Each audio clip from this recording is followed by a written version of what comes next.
Assalamualaikum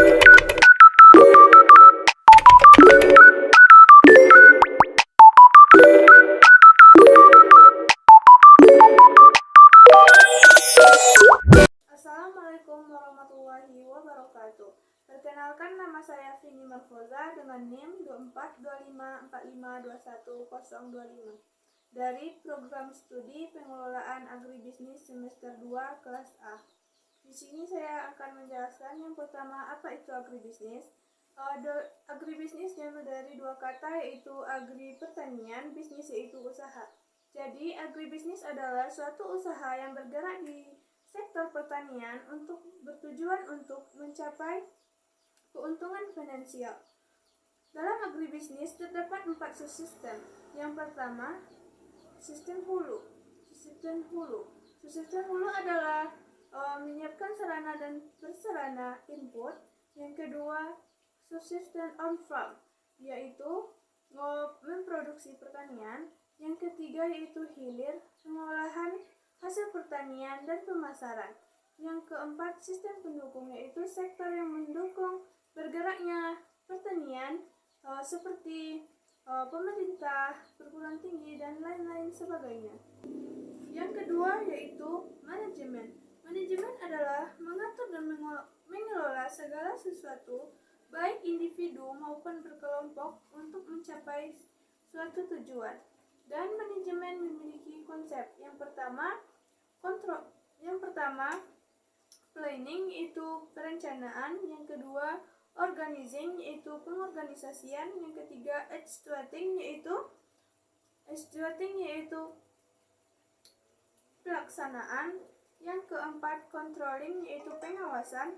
Yang kelima yaitu evaluasi.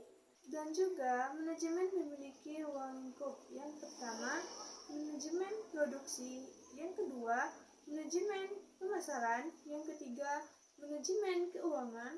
Yang keempat, manajemen sumber daya manusia.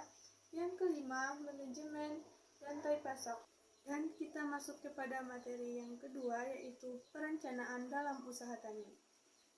Perencanaan adalah suatu rangkaian persiapan untuk mencapai tujuan atau pedoman garis besar dan petunjuk untuk mencapai suatu tujuan baik secara efektif dan efisien.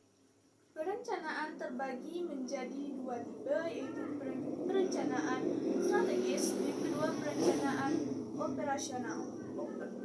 Perencanaan strategis adalah mencakup yang sangat luas. Kalau perencanaan operasional itu yang membahas secara terperinci. Jenis perencanaan dalam usaha tani terbagi menjadi 3, yaitu perencanaan jangka panjang, perencanaan jangka menengah, perencanaan jangka pendek. Biasanya perencanaan jangka panjang ini tanaman yang periodenya lebih dari 5 tahun, yang menengah yaitu 2-5 tahun, yang jangka pendek yaitu 1 musim atau 1 tahun. Kenapa? Perencanaan sangat penting dalam usaha tani karena bisa, yang pertama, mengurangi ketidakpastian, yang kedua, mengoptimalkan sumber daya, yang ketiga yaitu memastikan efisiensi, yang keempat, membantu dalam mengambil resiko. Dan juga memiliki tahap penyusunan perencanaan.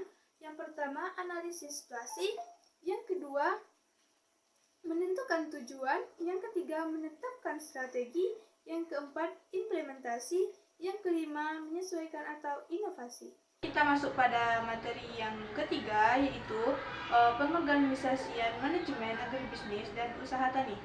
Pengorganisasian adalah mengelompokkan dan mengatur sumber daya baik untuk mencapai suatu tujuan, baik secara efektif maupun secara efisien.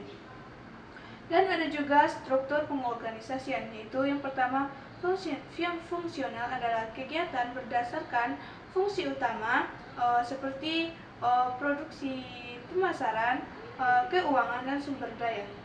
Dan fungsional juga adalah kegiatan berdasar produk, wilayah geografis, dan sekelompok pelanggan.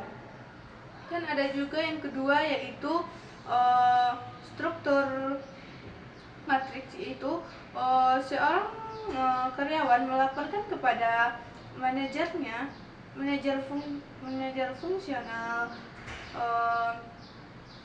proyek dan produk.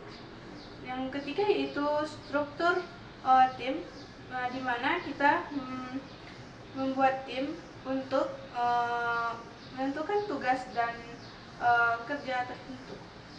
Dan ada juga signifikasi dalam agribisnis. Pengorganisasian yang baik dalam agribisnis memastikan koordinasi antar aspek produksi, distribusi, dan pemasaran, meningkatkan efektivitas operasional dan kepuasan pelanggan. Tujuan pengorganisasian yaitu efisiensi sumber daya.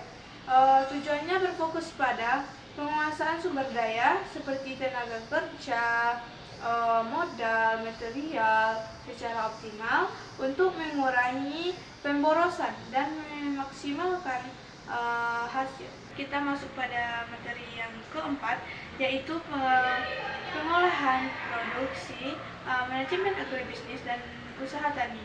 Pengolahan produksi agribisnis adalah seperangkat prosedur dan kegiatan yang terjadi dalam menciptakan produk agribisnis dan produk pertanian, peternakan, perikanan, kehutanan, dan perkebunan dalam menentukan hasil pengolahan produk tersebut. Dan ada juga ruang lingkup pengolahan produksi, memilih komunitas pertanian. Yang pertama yaitu memilih lokasi produksi, yang kedua yaitu mengorganisasikan input sarana produksi pertanian, yang ketiga yaitu kegiatan produksi pertanian, yang keempat yaitu pengawasan produksi pertanian, yang kelima yaitu evaluasi produksi pertanian, yang keenam yaitu pengendalian produksi pertanian.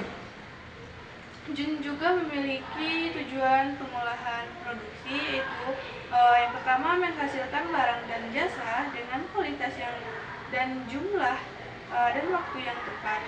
Yang kedua yaitu menghasilkan barang dan jasa dengan biaya minimum dan meningkatkan efisiensi. Dan ada juga faktor dalam pengolahan produksi. Yang pertama itu sumber daya manusia, bahan baku, peralatan, lahan, modal, dan teknologi. Mungkin sampai di sini dulu yang bisa saya sampaikan. Kalau ada salah, saya mohon maaf. Wassalamualaikum warahmatullahi wabarakatuh.